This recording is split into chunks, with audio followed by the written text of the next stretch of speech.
രാത്രി ഏറെ വൈകിയിട്ടും ഉറങ്ങാതെ മൊബൈലിൽ തോണ്ടിക്കൊണ്ടിരിക്കുന്ന സ്വഭാവമുള്ളവരാണോ നിങ്ങൾ? എങ്കിൽ സൂക്ഷിക്കുക. അത് നമ്മുടെ ഉറക്കത്തെ തന്നെ സ്ഥിരമായി നഷ്ടപ്പെടുത്തുന്ന അവസ്ഥയിലേക്ക് എത്തും എന്നുള്ളതാണ് പഠനങ്ങൾ പറയുന്നത്. മൊബൈലിൽ നിന്നും നമ്മുടെ കണ്ണിലേക്ക് വരുന്ന ആ ഒരു നീല വെളിച്ചം അത് നമ്മുടെ ഉറക്കിനെ സാരമായി ബാധിക്കുമെന്ന് പഠനങ്ങൾ പറയുന്നു. ഉറങ്ങുന്നതിന്റെ 45 മിനിറ്റ് മുമ്പെങ്കിലും മൊബൈലുകൾ ഓഫാക്കി കിടന്നുറങ്ങണം എന്നാണ് ശാസ്ത്രീയമായ വിശകലനം.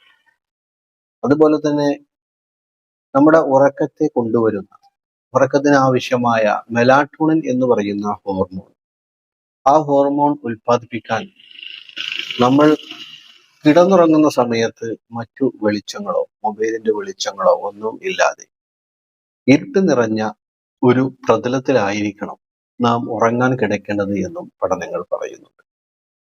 അങ്ങനെ ഇരുട്ട് നിറയുന്ന സമയത്താണ് നമ്മുടെ മസ്തിഷ്കത്തിന്റെ പീനിയൽ ഗ്രന്ഥി മെലാറ്റോണിൻ എന്ന് പറയുന്ന ഹോർമോണിനെ ഉൽപ്പാദിപ്പിക്കാൻ നിർദ്ദേശം കൊടുക്കുന്നത്.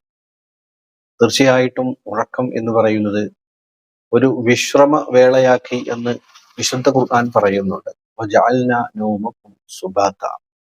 തീർച്ചയായിട്ടും ഉറക്ക് നമ്മുടെ മനസ്സിനും ശരീരത്തിനും എല്ലാം വിശ്രമമാണ്. നമ്മുടെ ശരീരത്തിന്റെ കോശങ്ങളെ റീഫ്രഷ് ചെയ്യുന്നത് നാം ഉറങ്ങുമ്പോഴാണ്.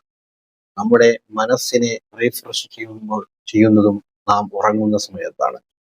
അതുകൊണ്ട് തന്നെ ഉറക്കം നഷ്ടപ്പെടുത്തുന്ന ഒരു പ്രവർത്തനങ്ങളിലേക്കും നാം പോവേണ്ടതില്ല. തീർച്ചയായിട്ടും രാത്രി സമയങ്ങളിൽ ഉത്തേജക പാനീയങ്ങളായ ചായ, കാപ്പി തുടങ്ങിയ പാനീയങ്ങളെല്ലാം ഒഴിവാക്കി പാലിന്റെ വെള്ളമോ അല്ലെങ്കിൽ ഇളം ചുടുവെള്ളമോ ഒക്കെ കുടിക്കുന്നത് നമ്മൾ ശീലമാക്കേണ്ടതുണ്ട്. അതുപോലെ തന്നെ രാത്രി ഭക്ഷണം ലഘുവായ ഭക്ഷണമാക്കാൻ ശ്രദ്ധിക്കേണ്ടതുണ്ട്. മാംസാഹാരങ്ങൾ കഴിച്ച് അല്ലെങ്കിൽ 10 മണിക്ക് ശേഷം ഉയർന്ന അളവിൽ കലോറിയുള്ള ഭക്ഷണങ്ങൾ കഴിച്ച് നമ്മൾ കിടന്നുറങ്ങുമ്പോൾ അത് നമ്മുടെ ദഹന വ്യവസ്ഥയെ തന്നെ താറുമാറാക്കുമെന്ന് പഠനങ്ങൾ പറയുന്നു. നമ്മുടെ ജീവിതത്തിന്റെ ആരോഗ്യത്തിന് വളരെ ഉപകാരമുള്ള ഒരു ഔഷധമാണ് ഉറക്കം എന്ന് പറയുന്നത്. അത് യഥാവിധി നിലനിർത്തുന്നതിൽ നമ്മൾ നിഷ്കർഷത പാലിക്കുക എന്നത് വളരെ പ്രധാനമാണ്.